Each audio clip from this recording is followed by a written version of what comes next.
This poem is called How the Rainbow Works. And it was written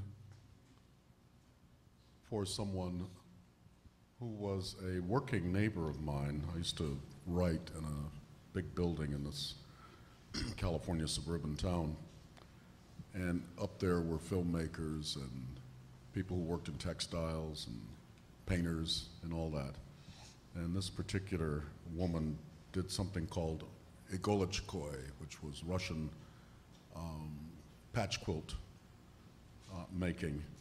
And she was looking very disconsolate one day, and I asked her what was up. And she said that her mother had died. And I said, "Oh, I'm really sorry.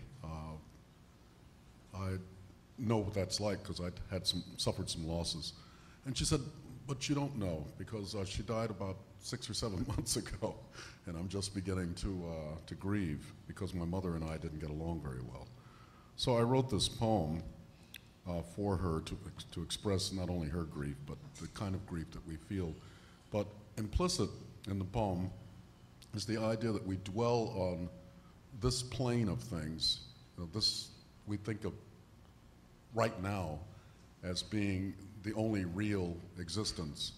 We don't talk about where we were before we got born, but we spend a lot of time contemplating or speculating about what happens after we die.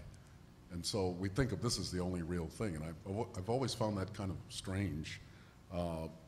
And this is a poet talking, because when you write poetry, you get to occupy many dimensions and many planes, and so you get the idea that life is a continuum. How the Rainbow Works, for Jean Cook on learning of her mother's death. Mostly we occupy ocular zones, clinging only to what we think we can see. We can't see wind or waves of thought, electrical fields, or atoms dancing, only what they do or make us believe. Look on all of life as color, vibratal movement, heart-centered, from invisibility to the merely visible.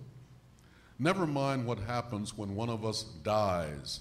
Where are you before you even get born? Where am I and all the unseeable souls we love at this moment or loathed before birth? Where are we right now? Everything that ever happened either never did or always will, with variations. Let's put it another way. Nothing ever happened that wasn't dreamed, that wasn't sketched from the start with artful surprises.